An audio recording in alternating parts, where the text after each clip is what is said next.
welcome to Beskar Bricks, and today I'm going to be reviewing set 75209, Han Solo's Landspeeder. This came in 2018 and is based off of the Han Solo Star Wars movie.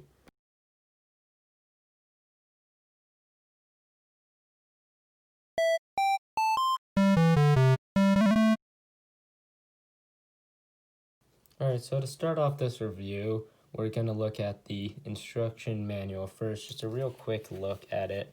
When I bought this, I did not collect the boxes. Now I do, but I do not have the original box to show you. But I do have the original instructions manual. It's pretty basic in terms of the instructions itself. 3 bags came in the set, and there's really nothing of interest. It's pretty basic in today's standards of the instruction manuals. The only thing of slight interest is in the back. There's a little bit of there's a couple pages of advertising with some for the Lego Life, some of their buildable figures, and some of the minifigure base sets where they show the minifigs and the builds that came along with them. Now moving to the more interesting aspect, we're gonna get the Landspeeder here. So I'm gonna start from the front and go to the back. Start at the front here. I like the detail on the front in terms of pieces that you get from this. That piece is always nice to get, and the black ingots can be nice. Throughout the set, there's a lot of this color, the dark blue, and I think that can be a great piece to get in those colors for mock builders or people that just like collecting the pieces. The stripe on the front here, I think, is done nice using those sloped pieces. To good effect.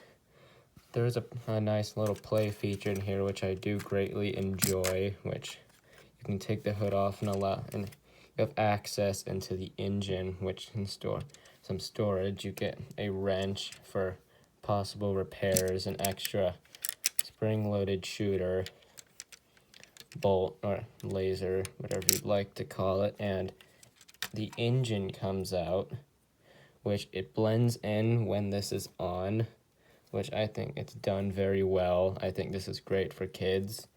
There's also this little green bit here. I don't think that is meant to be taken out, but it's a nice little detail nonetheless. I think this is a great use of space. I think they did it very well.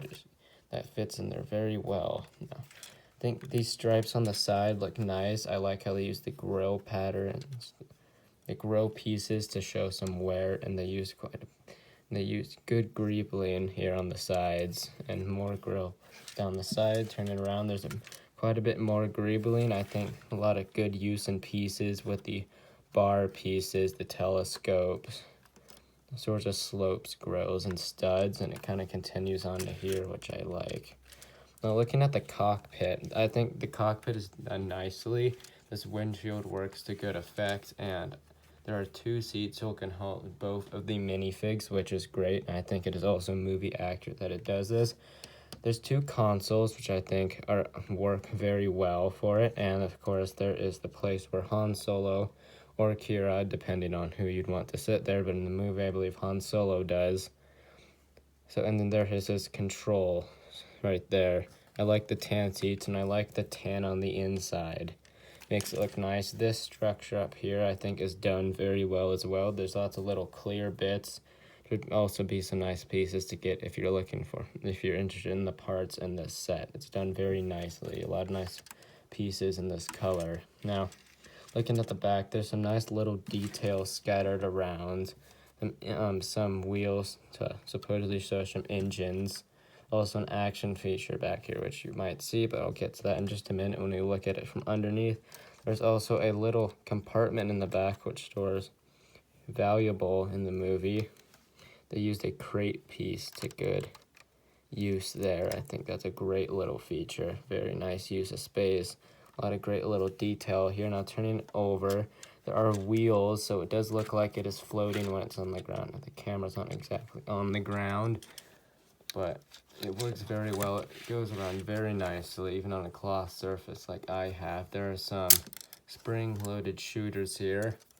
A lot of times, these can be placed in very awkward spots. I think they're used to great extent here. This is very well hidden and very nice. It almost even looks nice sticking out of the bag. I can appreciate some of the dark blue that they put here. It looks all right underneath with some of the slopes. You aren't normally going to be seeing it from underneath. I think it looks good from this angle. Having that looks very nice, and I can appreciate them putting some thought into it underneath. Alright, so that's about it with the overview of the speeder itself. Now we're going to take a look at the minifigs. Now we're going to take a quick look at the minifigs that are in the set. There are technically 3 minifigs, but I don't know if you want to count that one does. I don't believe Breakset does, but I'm going to count it, so take those 2 out of the way and just focus on the Corellian Hound, which I believe is his name. I think the mold on this is pretty good. I think they captured all the necessary elements, and the face there looks pretty good. There's some nice texture on the back, and there's some connections on the bottom, so nothing really too much to say for that. But next we're going to look at the more interesting figures, the ones that you might be calling minifigs. Also, just by the way, the Hound is not exclusive to the set, but I believe the other 2 minifigs are. The first one is Kira. I hope I'm pronouncing that right. I believe you open, I will let you get her in bag 2. It's been a while since I built this set. But the first thing, the first thing to point out here is that I think the metallic color, or the metallic light color that is her torso and legs there, it looks very nice. She has a lot of good printing on the legs. What I believe is snow detailing. She has toe printing there. Very nice detailed minifig printing wise. A nice torso there. I think this is a torso that can be used for a lot of other characters outside of Star Wars. I think it's a very useful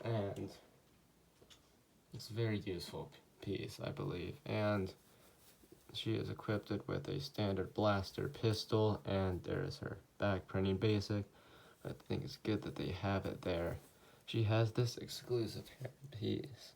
Maybe not exclusive, but she has this nice hair piece, which I think represents represents the character's hair well.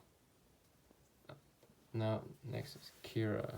Her face here, I think, works pretty well. I think a lot of times it can be difficult, I think, to get a character's face quite right. I think they did it to pretty good extent here. If you turn her around, you can see a more determined expression, stern, while the other is more of a happy and pleased expression. Now, moving on, the next and final minifig of the set, I believe you get in bag 1, Han Solo.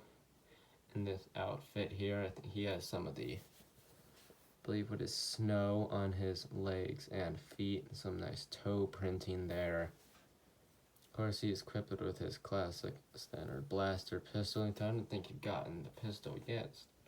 Included, I think the gloves here are nicely representing that color. He has his gray arms to match with the gray shirt there. I think that once again, Akira, this torso can be used for other different minifigs. I think it works very well with that jacket. A lot of nice detail. Don't know what that is, but it's a nice thing to have. Now, the hair piece have been used on many Han Solos before. Looks very nice, works very well. It's a great mold to have.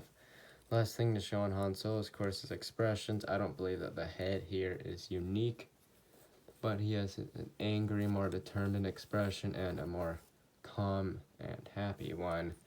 I think there's a pretty decent amount of character of Han Solo's character shown in those. So overall, I think really good minifigs. If you're a collector of minifigs, I think that it's very great to have, especially if you're a Star Wars collector. If you make custom minifigs, I think there's some nice things in these too. Corellian Hound is kind of nice to have. There's not really much you can do with it, but it's still good to have. I think it also adds to the play value of the set. Now, for my final thoughts on the set, I think as a collector myself, this is a good display item. It gives you some nice figures with it, some very detailed figures, especially if you like the Solo movie. I thought it was pretty good. No, quite a bit of people didn't, but I'm not here to talk about that. I think the speeder also has a pretty good amount of nice play features, a pretty good use of space. Instruction manual is pretty standard. There's nothing really to say there. Parts wise, I think you get a pretty good amount of parts here. A lot of the dark blue.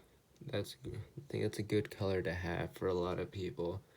Overall, I think this is a good set. While it is retired, coming from 2018, I don't believe I don't think it's too expensive now if you want to look it up on eBay and or Bricklink. So I think this is a great set to have. I'm very happy with it. And I hope you enjoyed this video. If you enjoyed it, feel free to try to support the video. If you have anything to say, feel free to leave me a comment. Love to hear from anyone.